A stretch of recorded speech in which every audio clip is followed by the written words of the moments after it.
Hey there, I'm Areku, local Demon Fox VTuber and 20-year Resident Evil Outbreak veteran. With the newfound interest in Outbreak thanks to the Resident Evil 9 trailer, I'm here to give some tips for anyone new who may be trying the game. So let's hop right into it. I'm going to give a brief breakdown of each character along with 5 tips to help you get started. The final tip will be the most advanced so that even some veterans might not know. Real quick though, do me a favor and hit that like and subscribe button. If this video does well, I'll make more guides, but it'll be up to you guys to show you're interested. Now Outbreak, as you may know, is a game with a lot of characters. You want to be familiar with their abilities and find one that suits your playstyle if you're gonna succeed. First we have Kevin. Kevin is a gun expert, hailed as the best shot in the RPD. He even beat Chris more than once according to his backstory, but he never made stars due to being, well, a bit of a drunk. Kevin's special ability is a kick. It is faster than unarmed tackling and can be used to break certain doors and stagger zombies. I probably wouldn't use it on much else. It's great for getting past enemies you don't want to use ammo on though. Kevin can be deceptively difficult since he can't dodge like other characters, but he does have the fastest running speed of the regular cast. So use this to your advantage and always keep your positioning in mind. Kevin has a special handgun with 7 bullets. It's good to save this for specific moments depending on the level. That doesn't mean it's out of the question. If you or a teammate are going to die otherwise, whip that gun out and start blasting. In File 2, Kevin's tackle changes to a super elbow attack that will knock enemies down with proper spacing. It's good to practice this.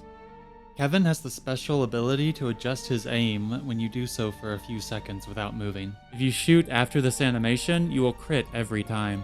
It's very powerful, especially with his unique gun. But keep in mind, when you're playing File 1, if you are not the first person to load into a room, this crit shot will do nothing. This is due to the wonky netcode of File 1. The glitch is fixed in File 2, however. Mark is a good old-fashioned family man who believes in doing the right thing and helping others, with legendary voice acting. Bob.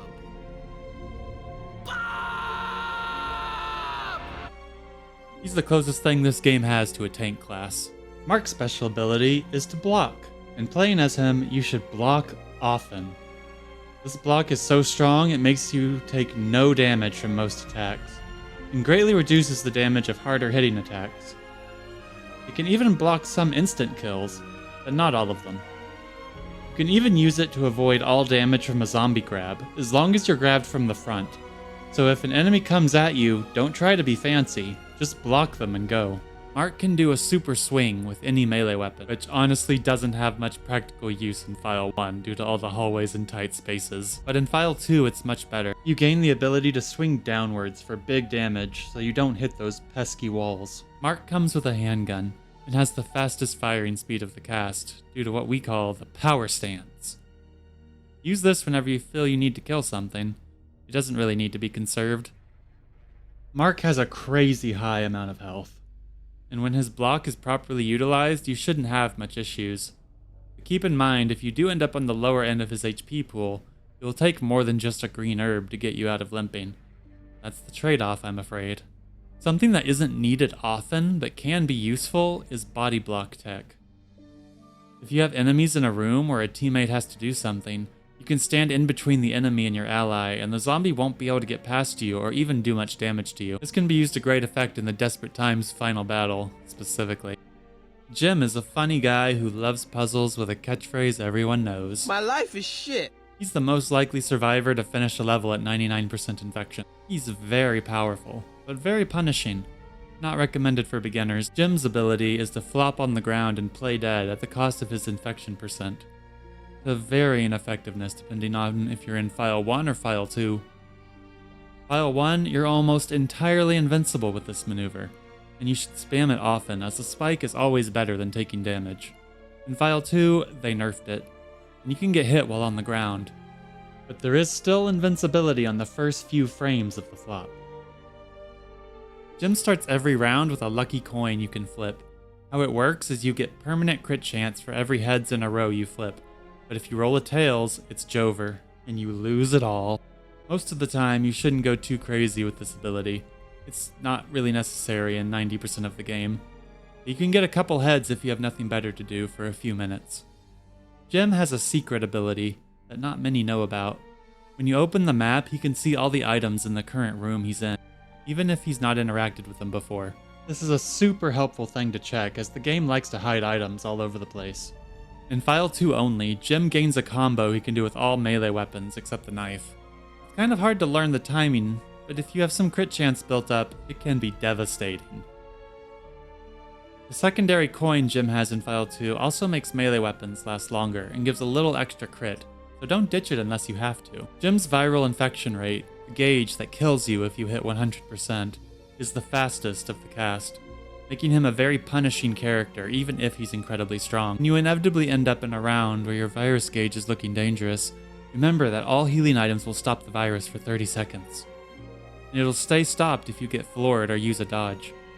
Even items that don't technically heal, like blue herbs and hemostats. Just please don't screw over your teammates in your panic. George is a smart, middle-aged man with a low self-esteem and a healthy dose of post-divorce depression. Relatable. He brings a unique utility to the cast, not seen anywhere else in the Resident Evil series. George's ability is a counterattack. He first dodges whatever comes his way with some invincibility, then you can optionally charge up to deal a smash back at the enemy.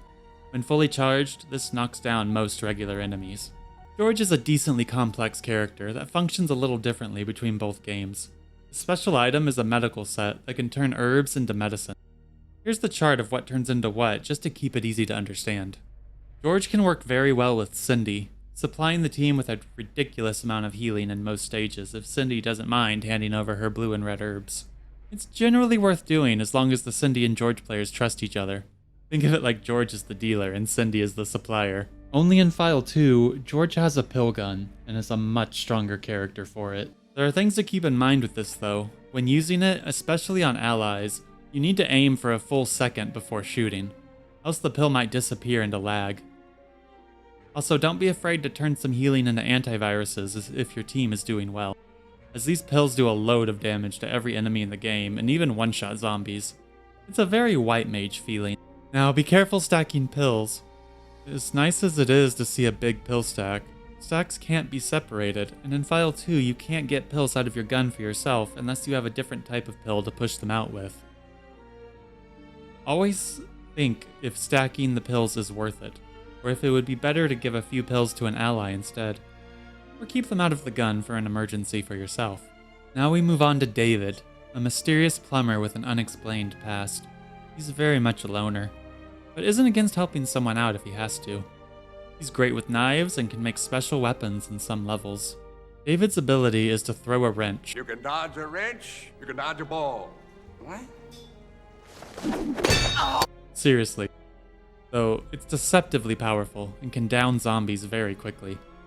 David is the only character with limited use on his special ability though. That doesn't mean you should conserve it.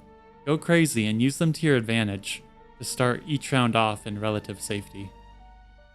David has a tool belt that grants him access to various strong utilities.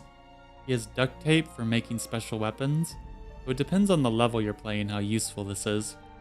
He can also repair broken weapons or even sometimes make his own. Each level is completely different for what David's crafting system can do.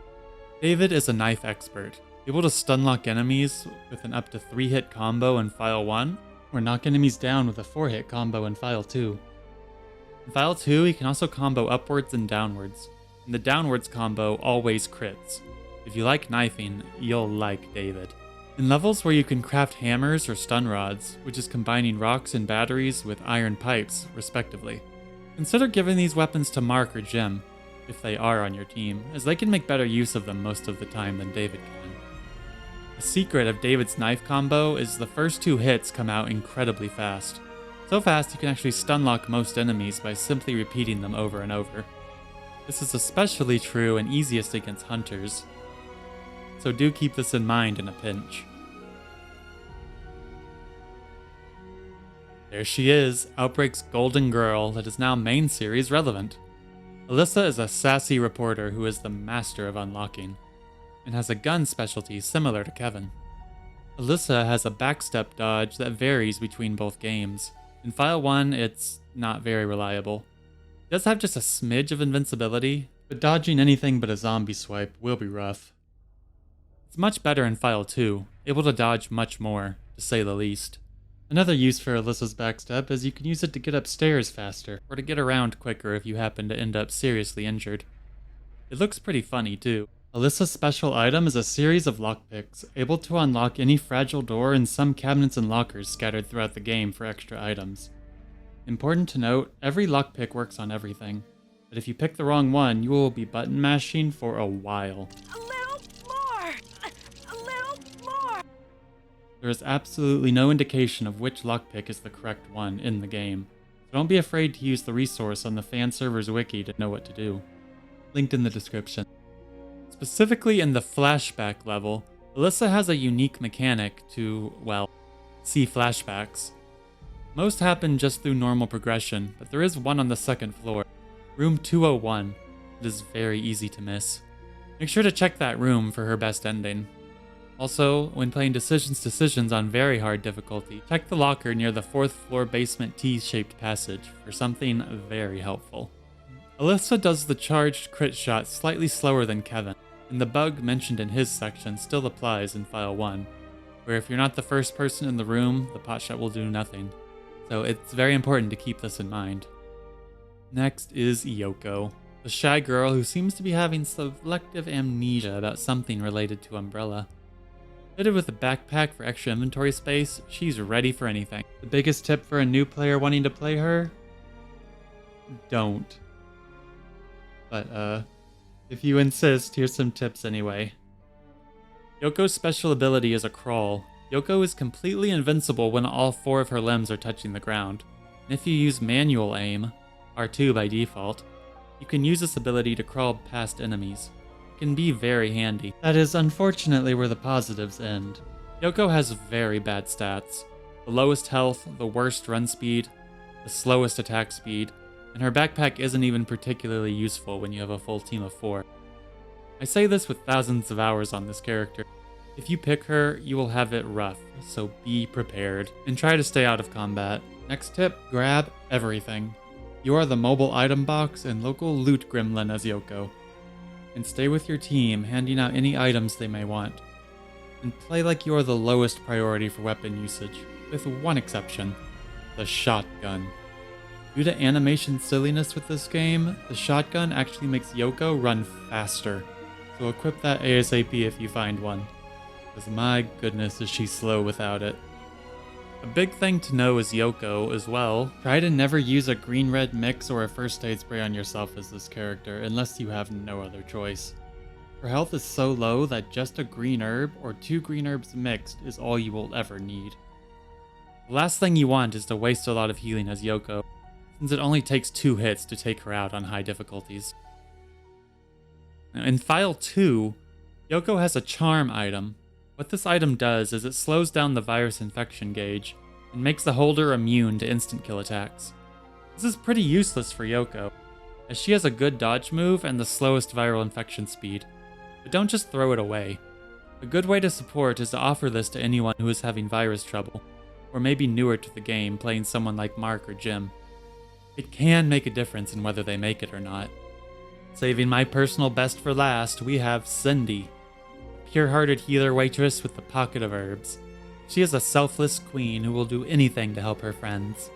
Cindy's ability is to duck, quickly making her invincible for a couple seconds before returning to normal. This move is super good for staying out of danger as long as you time it right. Just have to watch out for slower attacks hitting you on the rebound.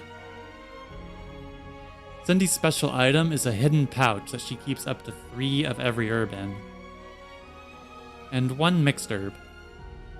She starts every level with 2 of each, though don't mix that green and red immediately as you may wish to. It's better to wait and see what herbs you find in the given level. If there's a ton of green herbs, you can store more by mixing the greens instead. Make sure to not be selfish and use your herbs on whoever needs them. Cindy is not a great fighter, but is the safest choice for running objectives as she can slip past the majority of enemies, and just heal herself if she gets into trouble. Keep this in mind if your team realizes a long trek is needed to pick something up, or if you have to go into a dangerous room. There's an odd interaction with this game's menu that makes Cindy only able to take things out of her pouch if she has a completely empty space. You may want to give a heal to someone preemptively, or give herbs to a George to process into pills, so this is good to know. Be sure to drop something or give an item to someone who has space so you can do this if your inventory is full. The game won't let you take an herb out otherwise. In File 2 specifically, Cindy has an interesting ability when she shoulders an injured ally. She can still dodge, and it makes the person she's holding dodge too, no matter who they are. It's a little wonky to get right with lag, but you can really save people with this in some situations. And it also helps in one specific part of the end of the road level. And there you have it. 5 tips for every character in Resident Evil Outbreak. If you want general gameplay tips or to learn how to play this game online, check the videos that are on screen now. And feel free to leave a comment if you have any questions or have an idea for what I should cover next. I also stream on Twitch regularly, and we have a Discord linked in the description if you're looking for people to play with. So be sure to check those out if you wish. And with that, I hope you have a fabulous day.